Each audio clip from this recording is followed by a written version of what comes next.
Alhamdulillahi rabbil alamin wa usalli wa usallim ala asrafil anbiya'i wa imamil mursalin nabiyina Muhammadin wa ala alihi thayyibin wa ashabihi gurril mayamin afdhalus salati wa atammu taslim. Allahumma alimna ma yanfa'una wanfa'na bima 'allamtana wa zidna ilman ya rabbana wa aslih lana sya'nana kullaha wa la takilna ila anfusina tarfata 'ain. Ma'asyiral muslimin wal muslimat, saudara-saudari sekalian yang semoga dimuliakan oleh Allah Subhanahu wa taala. Kita panjatkan puji syukur kehadirat Allah Tabaraka wa Ta'ala karena pada kesempatan malam yang berbahagia ini Allah Subhanahu wa Ta'ala pertemukan kita semuanya untuk sama-sama menuntut ilmu, belajar ilmu agama, dan kita berharap dengan ilmu ini Allah Subhanahu wa Ta'ala mudahkan jalan kita menuju surganya. Amin ya rabbal alamin. Salawat dan taslim semoga selalu tersampaikan kepada baginda Rasulullah sallallahu alaihi wasallam, kepada seluruh keluarganya, para sahabatnya, dan umatnya yang setia mengikuti tuntunannya sampai hari kiamat. Ma'asyiral muslimin wal muslimat, saudara-saudari sekalian yang dimuliakan oleh Allah Subhanahu wa taala. Insyaallah pada kesempatan malam hari ini kita akan memulai sama-sama mengkaji sebuah kitab yang sangat agung yang berbicara seputar pengurusan jenazah dan masalah-masalah yang ada di dalam pengurusan jenazah tersebut. Yang dikarang oleh Imam Al-Jalil, seorang imam yang agung, yaitu Muhammad Nasiruddin Al-Albani rahimahullahu taala. Kitab yang sangat direkomendasikan oleh para ulama. Di antaranya adalah Syekh Abdul Muhsin Al-Abbad. Beliau sangat merekomendasikan untuk mengkaji dan mempelajari kitab Ahkamul Janaiz. Karena kita tahu bahwasanya kebanyakan kaum muslimin ternyata tidak peduli atau jarang peduli dengan masalah pengurusan jenazah. Mungkin dalam masalah dunia, ilmu-ilmu tentang keduniaan, dia akan belajar sampai S2, doktor, bahkan mungkin sampai profesor. Tapi dalam masalah mengurus jenazah orang tuanya sendiri, ternyata dia masih butuh orang lain. Dia masih belum bisa untuk mengurusi jenazah orang tuanya sendiri. Ini sangat disayangkan. Maka dengan kita sama-sama mengkaji tentang Ahkamul Janaiz, mudah-mudahan kita bisa mengurus jenazah terkhusus keluarga kita dan juga kaum muslimin. Karena tentunya mengurus jenazah itu pahalanya sangat besar. Yang mensolati saja balasannya adalah mendapatkan qirat satu gunung Uhud. Apalagi dengan mengurusi dan juga mengantarkan sampai ke kuburan, insyaallah dijanjikan oleh Rasulullah sallallahu alaihi wasallam lahu qiratan, akan mendapatkan pahala sebesar 2 gunung Uhud. Ini jangan sampai kita lewatkan. Ma'asyiral muslimin dan muslimat yang dimuliakan oleh Allah Subhanahu wa taala, seperti biasanya ketika kita mengkaji sebuah buku, maka terlebih dahulu kita mengenal buku ini beserta penulisnya. Meskipun pepatah mengatakan al-ma'ruf la yu'arraf atau al-ma'ruf la yu'arrif. Yang sudah terkenal itu tidak perlu diterangkan lagi karena sudah terkenal. Kita enggak perlu menerangkan tentang siapa itu Syekh Al-Albani rahimahullah taala karena beliau sudah terkenal, ma'ruf. Tapi kita juga perlu untuk lebih mengenal beliau sehingga kita tahu siapa beliau secara singkat, ya. Biografi beliau, semoga kita semakin dekat dan mengenal beliau rahimahullahu taala. Pertama sekali kita mencoba mengenal tentang musannif, yaitu pengarangnya. Siapa pengarang buku ini? Beliau adalah Muhammad Nasiruddin Al-Albani rahimahullahu taala. Syekh Al-Albani rahimahullahu taala, beliau ini lahir pada tahun 1332 Hijriah. 1332 Hijriah atau 1914 Masehi di sebuah kota namanya Asqadar, ibu kota Albania dahulu. Jadi beliau lahir di sebuah kota namanya Asqadar, ibu kota Albania dahulu kala. Kemudian beliau tumbuh besar atau beliau tumbuh dalam keluarga yang sangat sederhana namun sangat agamis. Keluarganya sangat dalam mengenal agama, sangat menjalankan aturan-aturan agama. Karena orang tua beliau, yaitu yang bernama Nuh Najati, ini beliau adalah seorang ulama dan beliau lulusan atau belajar agama di masa Utsmaniyah di Istanbul, yaitu di Turki sana. Setelah beliau pulang dari sana, beliau menjadi tokoh agama di masyarakat yang menyebarkan dakwah kepada kaum muslimin. Sehingga Syekh Al-Albani ini dari kecil sudah menghatamkan Al-Quran di tangan ayahnya sendiri. Maka ketika ada orang yang meragukan tentang keilmuan Syekh Al-Albani, bahkan sampai mengatakan Syekh Al-Albani ini hanya otodidak atau belajar sendiri di perpustakaan, tidak punya guru. Mereka tidak tahu kalau orang tua beliau, ayah kandung beliau sendiri adalah seorang ulama, sehingga beliau dapat ilmu ya sejak kecil dari orang tuanya sendiri. Kemudian setelah lulus dari sekolah dasar atau ibtidaiyah, orang tuanya berpindah ke daerah Damaskus disebabkan karena di daerah Albania ini sudah menerapkan sistem sekuler. Jadi rajanya atau pemimpin ketika itu menerapkan sistem sekuler untuk meruntuhkan peradaban Islam. Maka orang tuanya berpindah ke daerah Damaskus. Di sana Syekh Al-Albani mulai belajar, ya, melanjutkan pendidikannya, namun bukan pada pendidikan formal. Beliau belajar pada guru mulazamah langsung dan tidak menyentuh pendidikan formal sama sekali. Sampai pada usia beliau yaitu 20 tahun, beliau mulai tertarik untuk belajar ilmu hadis.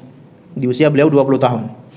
Di antara sebabnya disebutkan dalam beberapa sejarah, beliau pernah menceritakan kenapa sebabnya beliau ini semangat untuk belajar ilmu hadis. Suatu ketika beliau berada di toko buku dan dalam tumpukan-tumpukan buku itu beliau melihat ada sebuah majalah yang berjudul Al-Manar. Ini yang pengarangnya adalah Imam Rashid Ridho. Nah, Imam Rashid Ridho ini ternyata mengomentari sebuah buku yaitu Ihya Ulumuddin yang dikarang oleh Imam siapa kira-kira? Al-Ghazali. Nah, Syekh Rashid Ridho mengomentari buku Ihya Ulumuddin ini dan beliau menukilkan perkataan Al-Iraqi yang memilah-milah mana hadis-hadis yang sahih, mana hadis-hadis yang dhaif dari buku Ihya Ulumuddin. Maka beliau semenjak itu tertarik untuk belajar hadis, belajar untuk menilai mana hadis-hadis yang sahih, mana hadis-hadis yang dhaif.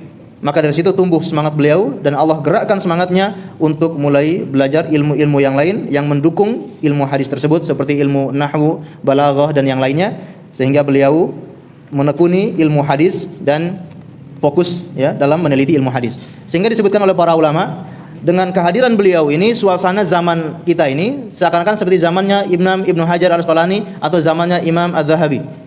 Keberadaan beliau meneliti hadis, mereka merasakan zamannya itu seperti zamannya berada di zamannya Imam Ibnu Hajar. Kenapa? Karena suasana sangat belajar ilmu hadis. Suasana mereka sangat semangat untuk belajar ilmu hadis. Dan disebutkan juga karena keberadaan beliau dan dengan adanya beliau mulai mempelajari ilmu hadis, mulai muncul para tulabul ilm untuk semangat belajar ilmu hadis. Karena sebelum-sebelumnya para tulabul ilmi itu jarang yang mau belajar hadis, terutama mengenai ar-rijal. Ketemunya rijal terus, ketemunya laki-laki aja. Kalau fikih kan enak, ada ketemu nisanya, ketemu bab nikahnya. Kalau ar-rijal belajar tentang perawi-perawi hadis, bagaimana biografi mereka, dihafalkan satu persatu nama-nama perawi tersebut. Nah, itu semenjak adanya beliau, maka para tulabul ilmi ini semangat untuk belajar ilmu hadis dan di berbagai perguruan tinggi ya banyak yang menggemari ilmu hadis ini. Dan ma'asyiral muslimin dan muslimat yang dimuliakan oleh Allah Subhanahu wa taala, beliau pada tahun 1381 Hijriah diminta oleh seorang rektor dari Universitas Islam Madinah untuk meminta beliau mengajar ilmu hadis di kampus Universitas Islam Madinah. Maka beliau belajar di sana selama 3 tahun. Maka kita mungkin banyak mendengar banyak rekaman-rekaman para ulama seperti Syekh Abdul Razak bin Abdul Muhsin itu berguru kepada Syekh Al-Albani dan menjadi qori'nya Syekh Al-Albani ketika mengajar di Madinah termasuk adalah Syekh Abdul Razak bin Abdul Muhsin, pembaca kitab ya di pengajiannya Syekh Al-Albani di waktu di Madinah. Kemudian beliau kembali ke negaranya dan mulai banyak melakukan perjalanan dakwah ya, apakah ke Eropa ataupun ke negara-negara yang lain untuk menyebarkan dakwah dan menulis buku. Sampai pada tahun 1420 Hijriah atau bertepatan dengan 1999 beliau meninggalkan dunia ini di daerah Oman. Beliau wafat pada tahun 1999 Masehi rahimahullahu taala. Disebutkan beliau wafat ya pada sore hari di hari Sabtu, kemudian ba'da Isya langsung dikebumikan. Dan yang hadir ketika itu sekitar 5.000 orang kaum muslimin yang ikut menghadiri dan mengantarkan jenazahnya beliau rahimahullahu taala. Jadi ini termasuk ayat tanda-tanda kekuasaan Allah Subhanahu wa taala. Beliau itu bukan orang Arab, bukan keturunan Arab, tapi menjadi ulama kaum muslimin. Menjadi ulama yang diakui keilmuannya dan manfaatnya tersebar sampai ke seluruh penjuru dunia. Makanya benarlah apa kata Rasulullah sallallahu alaihi wasallam, "Lau kana ad-dinu," atau dalam riwayat "Lau kana al-ilmu bis-suraya," seandainya ilmu itu berada di bintang gemintang, yanalnahu rajulun minal faris, akan diraih oleh anak-anak dari Persia. Beliau mengucapkan hadis ini ketika itu Salman Al-Farisi berada di samping beliau. Seandainya ilmu itu berada di bintang, maka siapapun bisa meraih ilmu itu. Siapapun bisa meraih agama ini kalau dia bersungguh-sungguh. Terbukti Salman Al-Farisi yang dari Persia namun menjadi pengikut Nabi sallallahu alaihi wasallam yang setia. Dan kita tahu juga di zamannya Imam Abu Hanifah An-Nu'man, beliau ini juga termasuk dari Abna'il Faris, dari orang Persia, tapi menjadi ulama kaum muslimin. Dan Syekh Al-Albani, ya, orang Rusia, orang Albania sana, namun beliau bisa menjadi ulama di tengah-tengah kaum muslimin. Ini merupakan tanda kekuasaan Allah Subhanahu wa taala, sehingga kita itu tidak putus semangat untuk menuntut ilmu. Meskipun kita tidak bisa bahasa Arab, atau mungkin kita bukan keturunan Arab, namun Allah akan memuliakan siapa saja yang berusaha mempelajari agamanya, mulai mempelajari ilmu agama. Ma'asyiral muslimin dan muslimat yang dimuliakan oleh Allah Subhanahu wa taala, ini sekelumit biografi tentang Syekh Al-Albani rahimahullahu taala. Kemudian berikutnya tentang buku yang akan kita pelajari atau muallafnya. Buku yang akan kita pelajari ini adalah buku Ahkamul Janaiz, bagian daripada buku-buku fikih. Jadi bagian daripada buku fikih membahas tentang hukum-hukum perkara-perkara seputar jenazah. Dan sebetulnya pembahasan ini dibahas dalam kitab-kitab fikih. Namun beliau menyendirikan pembahasan ini untuk lebih perhatian kaum muslimin kepada masalah pengurusan jenazah. Dan sebab beliau mengarang buku ini, kalau kita baca di muqaddimahnya, beliau menyebutkan sebabnya adalah permintaan salah seorang murid dari beliau. Minta kepada beliau untuk menuliskan sebuah buku yang ringkas, simple, yang tipis, yang membahas seputar jenazah dan kebid'ahan seputar jenazah. Kenapa beliau minta seperti itu? Karena beliau mengalami di keluarganya ada yang meninggal dunia, ternyata di sana banyak sekali kebid'ahan dalam pengurusan jenazah. Maka beliau meminta kepada Syekh Al-Albani untuk mengarangkan sebuah buku masalah itu. Banyak atau sedikit? Kalau kita bicara tentang pengurusan jenazah, apakah di situ ada perkara-perkara kebid'ahan? Maka sangat banyak. Ya, dari memandikannya ada ritual macam-macam. Dari mengkafaninya, kemudian sebelum diberangkatkan ada obor lah segala macam, ada harus muter-muter di bawahnya itu. Ya, adat mana itu nggak tahu. Jadi harus dikelilingi dulu, kayak tawaf, ya, di bawah jenazah jenazahnya diangkat di atas keranda, kemudian keluarganya harus muter-muter, ya, di bawahnya. Kemudian menguburkan harus ditalkinkan setelah dimakamkan, kemudian dibakarkan api di sana sebelum ditalkinkan. Bahkan setelah dikuburkan pun kebid'ahan itu masih berlanjut, ya, tergantung berapa harinya, ya. Nah, ini maka perlu untuk dikaji, perlu untuk disampaikan kepada kaum muslimin untuk ketika mengurus jenazah itu selalu mengikuti tuntunan baginda Rasulullah sallallahu alaihi wasallam. Ma'asyiral muslimin dan muslimat yang dimuliakan oleh Allah Subhanahu wa taala. Baik, ini sekilas tentang buku beliau. Pembahasan dalam buku ini beliau bahas dengan pembahasan per pembahasan, kemudian di satu pembahasan beliau beri beberapa poin-poin. Kalau kita lihat sekitar 18 pembahasan.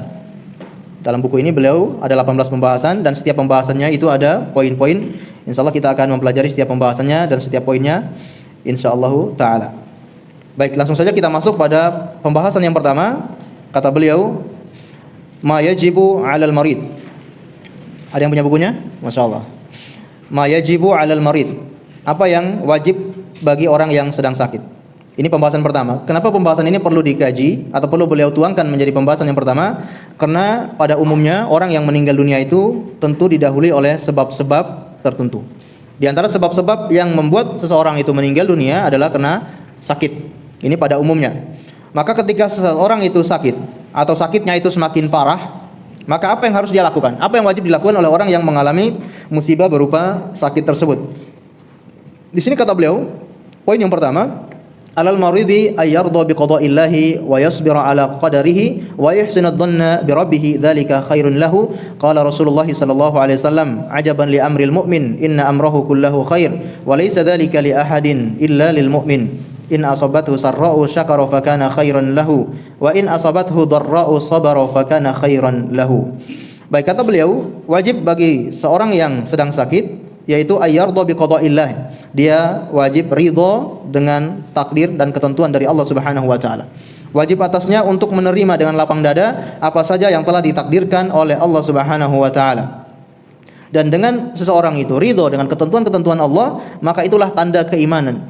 Dan dengan itulah dia akan merasakan manis dan sempurnanya keimanan di dalam hati ketika dia itu mau menerima ketentuan dari Allah Subhanahu wa taala.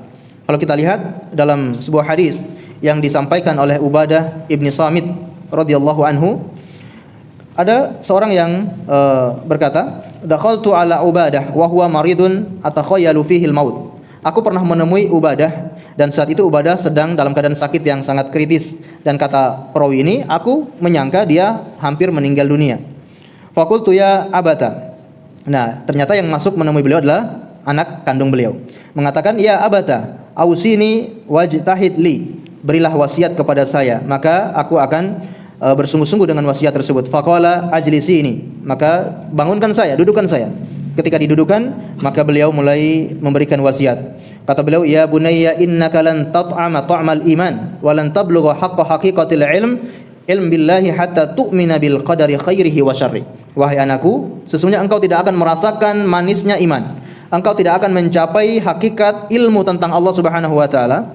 Artinya tidak bisa mencapai hakikat keimanan, sangat faham dan kenal tentang Allah, kecuali seseorang itu tu'mina bil qadari khairihi wa syarri. Sampai dia itu beriman kepada takdir Allah yang baik maupun yang buruk. Kemudian beliau mengatakan, anaknya berkata lagi, wa kaifa li an a'lama ma khairul qadari min syarri? Bagaimana aku bisa membedakan mana takdir yang baik, mana takdir yang buruk? Atau bagaimana aku itu bisa tahu kalau aku ini bisa menerima takdir-takdir tersebut? Qala ta'lamu anna ma akhta'aka lam yakun liyusibuk wa ma asabaka lam yakun liyukhti'ak. Maka pahamilah bahwasanya apa saja yang tidak ditakdirkan kepadamu maka tidak akan pernah menemuimu. Apapun yang dipelesetkan oleh Allah darimu maka tidak akan pernah mengenaimu.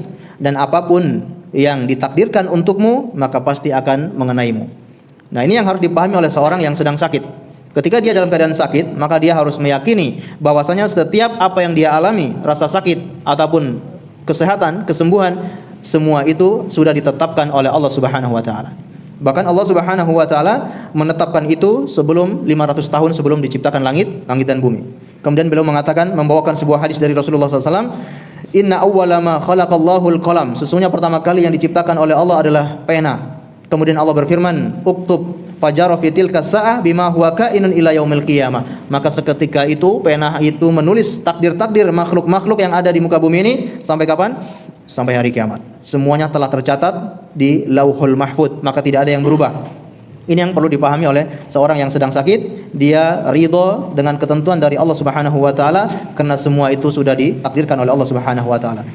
Imam Mujahid juga mengatakan, allati alimtu anna ma asabaha lam yakun liyukhti'aha wa ma akhtauha lam yakun liyusibaha. Ketika beliau mendefinisikan tentang ridho menerima takdir adalah ketika kita mengetahui bahwasanya apa saja yang ditetapkan oleh Allah untuk kita maka akan mengenai kita, dan apapun yang tidak ditetapkan untuk kita maka tidak akan pernah mengenai kita. Ini bagaimana kita itu ridho dengan takdir yang ditentukan oleh Allah Subhanahu wa taala. Kemudian di sini kata beliau, wa yasbiru ala qadarihi. Bagi orang yang sakit itu hendaknya dia bersabar atas takdir, ketentuan, ketetapan dari Allah Subhanahu wa taala. Kita tahu Allah Subhanahu wa taala menguji seseorang baik dengan rasa sakit atau dengan musibah-musibah tertentu. Ini semua untuk menguji kesabaran hamba tersebut. Apakah dia mampu bersabar menerima ujian tersebut ataukah dia gagal bersabar menerima ujian yang ditimpakan kepadanya. Kalau kita lihat para nabi, diantaranya nabi-nabi yang dikasihi oleh Allah Subhanahu wa taala, mereka juga kadang diuji oleh Allah dengan ujian berupa penyakit. Siapa nabi yang diberi ujian dengan penyakit yang sangat menahun? Nabi Ayub alaihi salam. Nabi Ayub Allah uji dengan penyakit kurang lebih selama 18 tahun. Beliau harus mengalami rasa sakit, penyakit kulit yang sekujur tubuhnya itu terpenuh dengan penyakit. Tidak ada dari sekujur tubuhnya yang terlewatkan, terlepas dari penyakit kecuali hati dan lisannya saja. Seluruh tubuh anggota badannya ini dari kepala sampai kaki semuanya terkena penyakit ya, semacam gatal yang ada bisulnya, kemudian yang mengeluarkan nanah, dan itu penyakit yang sangat menular. Bahkan Allah wafatkan anak-anak beliau. Sebagian istrinya, ya hampir seluruh istrinya meninggalkan beliau. Beliau hidup ya ditemani seorang istrinya dan 2 orang saudaranya saja. Ini Nabi Ayub alaihissalam dalam keadaan yang sangat parah sakitnya, beliau tetap bersabar dan tetap berdoa kepada Allah Subhanahu wa taala. Kalau kita bacakan dalam Al-Qur'an, Allah kisahkan tentang Nabi Ayub dalam surat Shad. Wadkur abdana Ayyuba idnada rabbahu anni massaniya syaitanu binusbin wa adzabin. Ingatlah ketika hamba kami yaitu Ayub berdoa kepada Rabbnya, sesungguhnya aku telah diganggu oleh syaitan dengan penyakit atau dengan siksaan.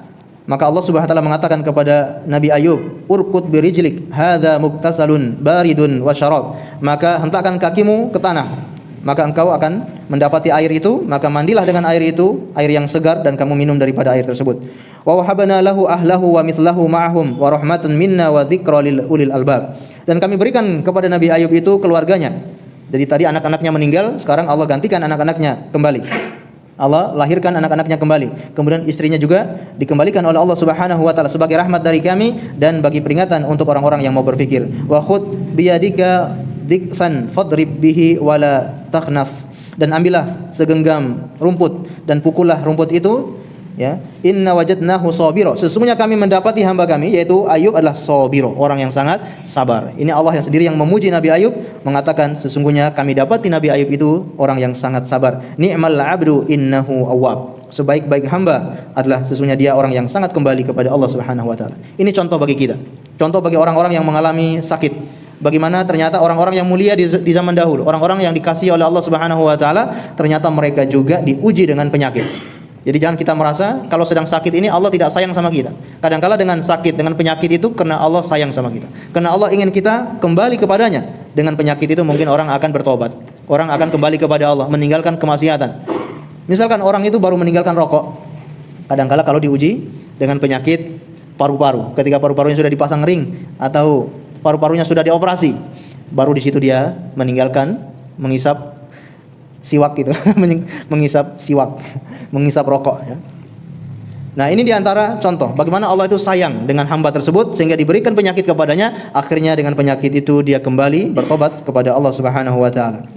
Dan kita lihat bagaimana contoh-contoh para sahabat Nabi sallallahu alaihi wasallam yang mereka bersabar di atas ujian, seperti disebutkan oleh sahabat Ibni Abbas. Beliau mengatakan kepada murid-muridnya, maukah aku tunjukkan, aku beritahukan kepada kalian seorang wanita dari penghuni surga. Maka beliau mengatakan, sahabat Ibni Abbas, ada seorang wanita yang hitam.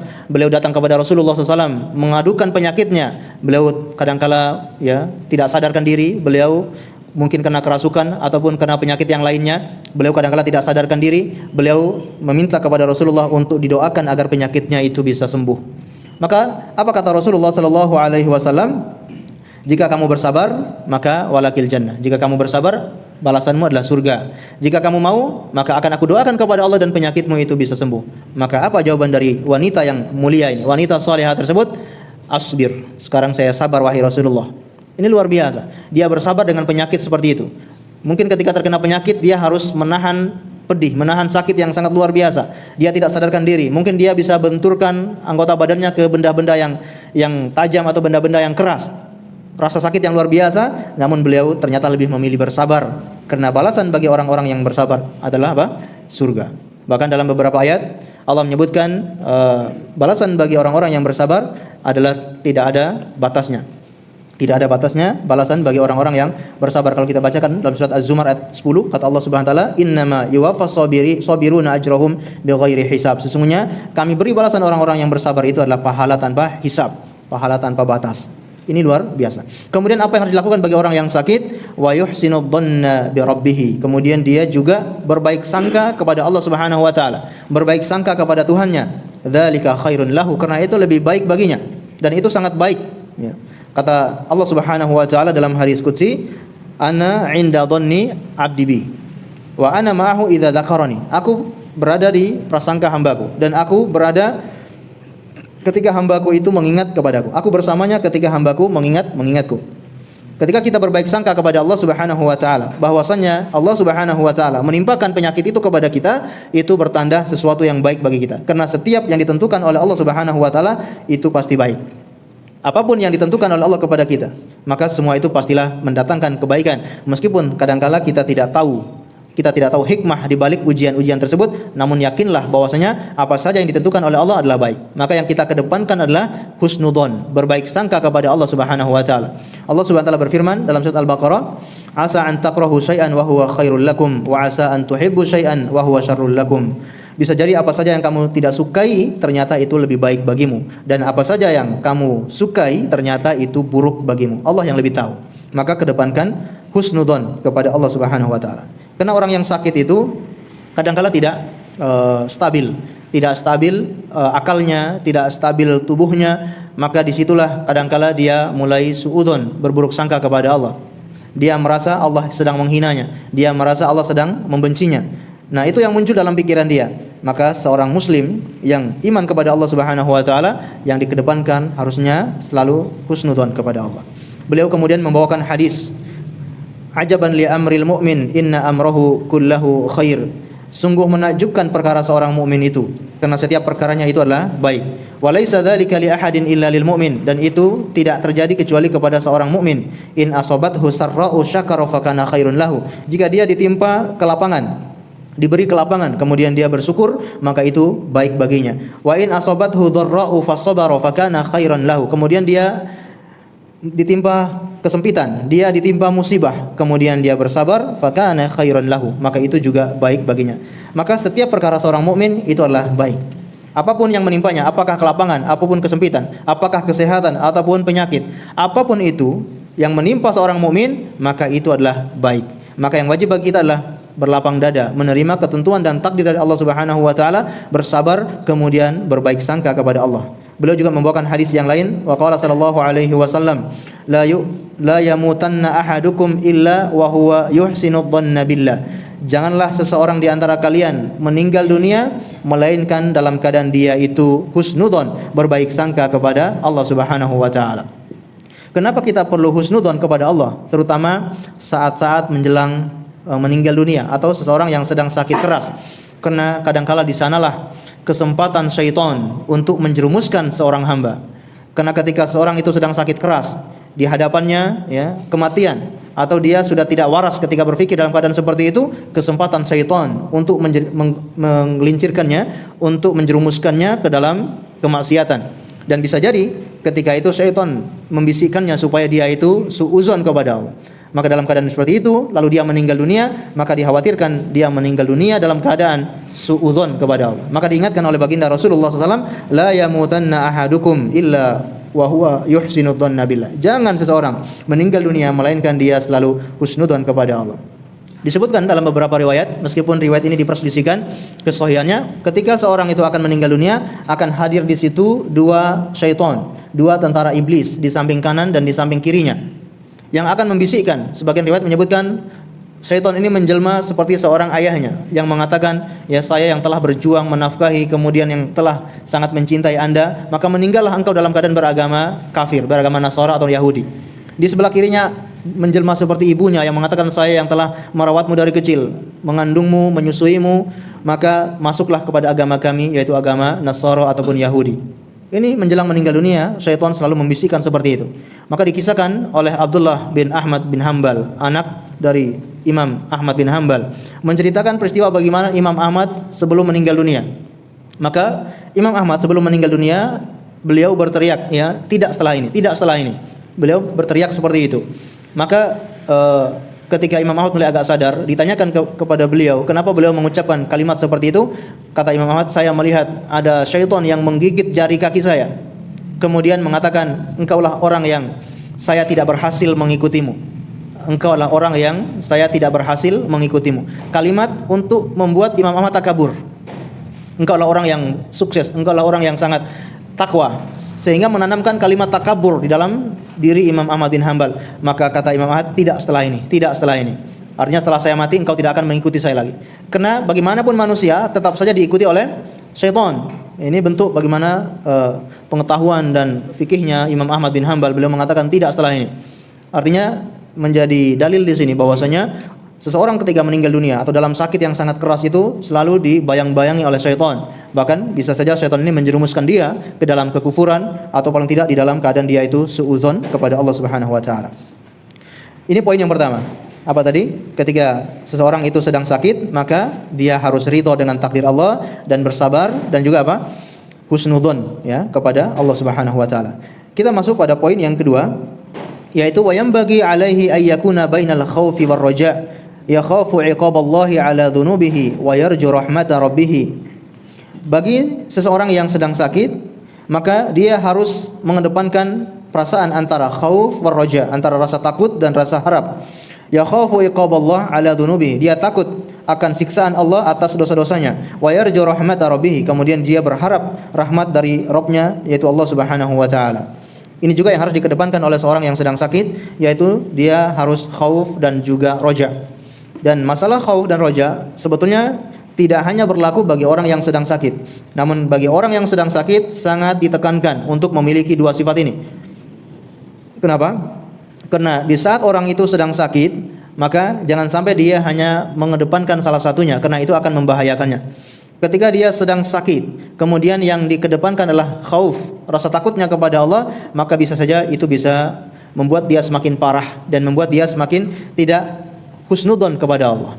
Karena pembahasan di atas tadi kita dianjurkan untuk selalu husnudzon kepada Allah, terutama di saat sakit. Maka kalau orang yang mengedepankan rasa takutnya kepada Allah di saat dia sedang sakit, maka bisa jadi akan menghilangkan roja, menghilangkan husnudzonnya kepada Allah. Yang ada hanyalah suudzon kepada Allah Subhanahu wa taala. Hanya ada dalam perasaannya, saya dosanya banyak, dosa saya begini-begini, apakah diampuni oleh Allah atau tidak? Atau dia meyakini Allah tidak mengampuni dirinya, Allah akan menyiksa dirinya. Maka ketika sedang sakit, jangan sifat ini yang dikedepankan. Atau sebaliknya, ketika sedang sakit yang dikedepankan hanyalah ar-roja, yaitu mengharapkan rahmat Allah, merasa dirinya sudah diampuni oleh Allah, merasa dirinya selamat dari siksa Allah Subhanahu wa taala, merasa dirinya bebas dari godaan-godaan syaitan ketika sakaratul maut. Ini jangan sampai ada pada diri seseorang, ya, mengedepankan sifat roja ini. Karena bisa jadi dia menggampangkan perkara itu. Dia tidak mau berusaha untuk berzikir, berusaha untuk bertobat kepada Allah di akhir-akhir hayatnya. Maka yang harus dilakukan oleh seorang yang sedang sakit yaitu menggabungkan dua sifat ini, yaitu al-khauf war roja. Dia takut akan siksaan Allah yang menimpanya dan juga dia berharap akan rahmat Allah Subhanahu wa taala. Kemudian beliau membawakan hadis, ya, li hadisi Anas, sebagaimana hadis dari Anas bin Malik. Anna Nabiy sallallahu alaihi wasallam dakhala ala syabin wa huwa bil maut. Bahwasanya Rasulullah SAW pernah menemui seorang pemuda dalam keadaan sedang sakit. Maksudnya sakit yang sekarat, sedang sakit keras. Faqala kaifa tajiduk? Maka beliau bertanya kepada pemuda ini, apa yang engkau rasakan? Qala wallahi ya Rasulullah, inni arjullah wa inni akhafu dhunubi.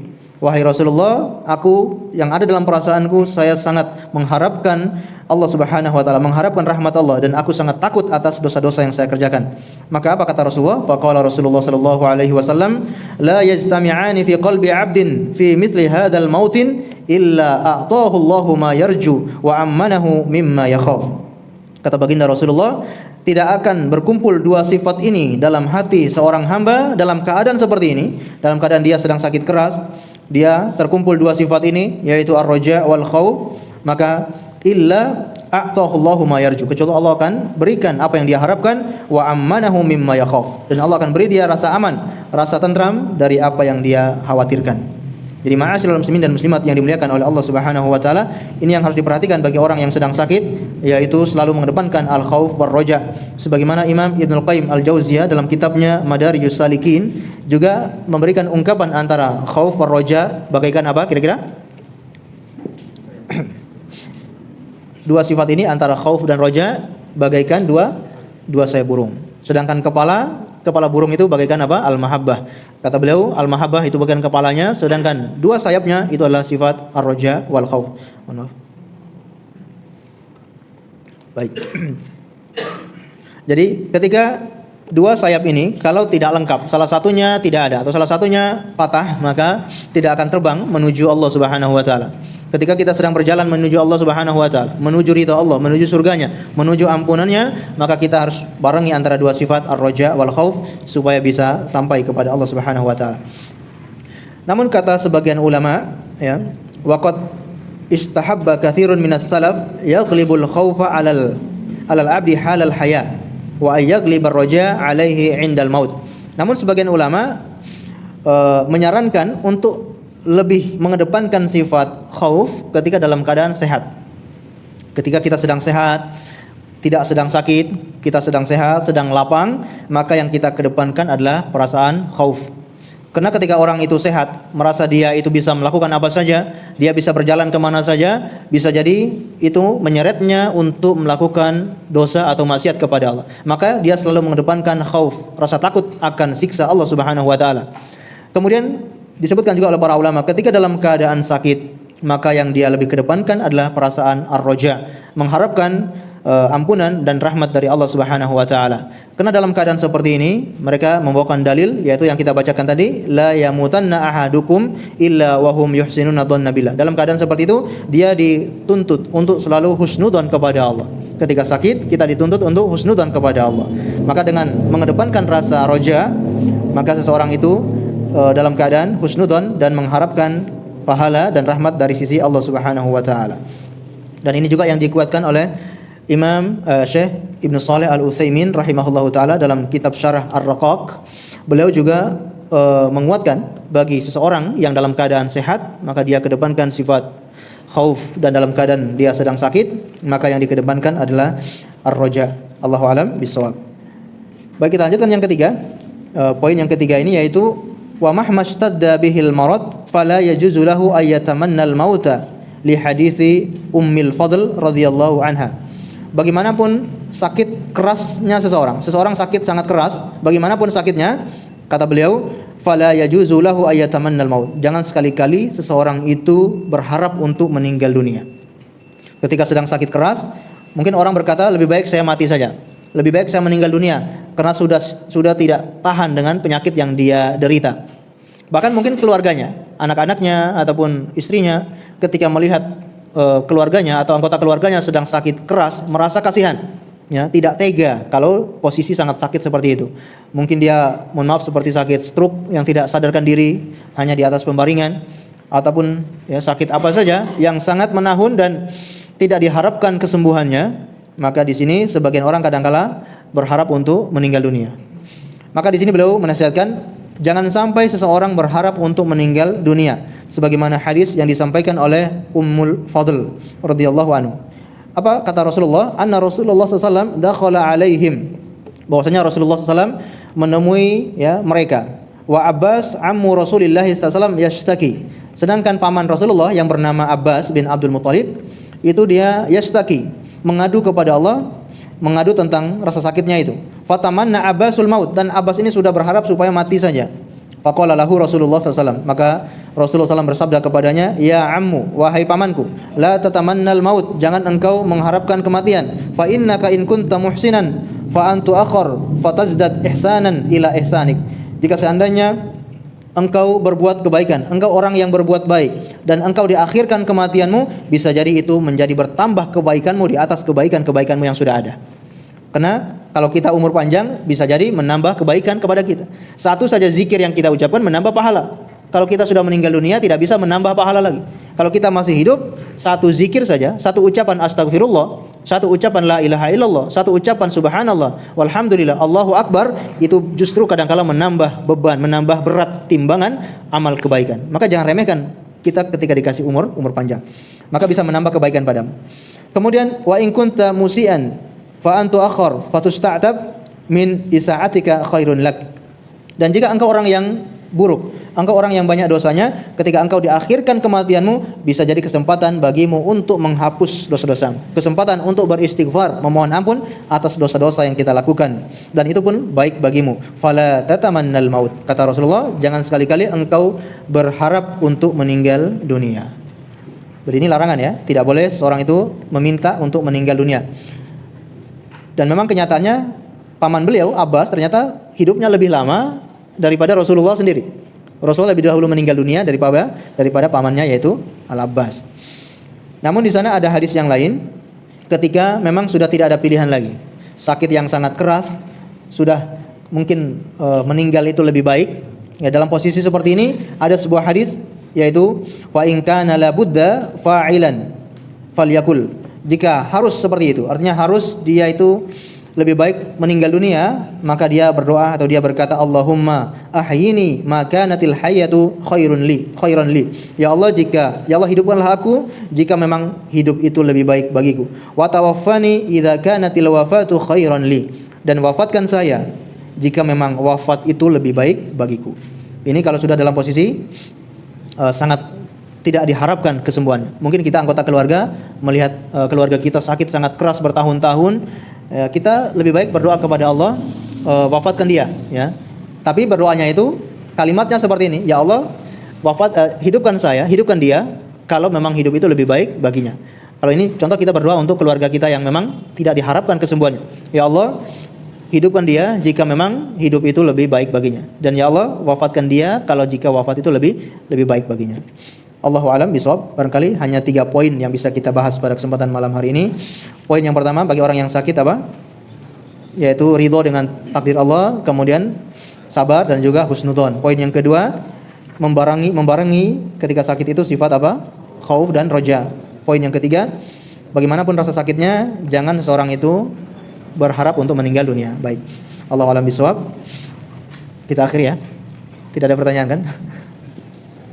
Baik, langsung saja kita akhiri kajian ini dengan membaca doa kafaratul majlis. Subhanakallahumma bihamdika asyhadu an la ilaha illa anta astaghfiruka wa atubu ilaik. Wa sallallahu ala nabiyyina Muhammad wa ala alihi wasallam. Terima kasih atas segala perhatiannya. Mohon maaf atas segala kekurangannya. Assalamualaikum warahmatullahi wabarakatuh.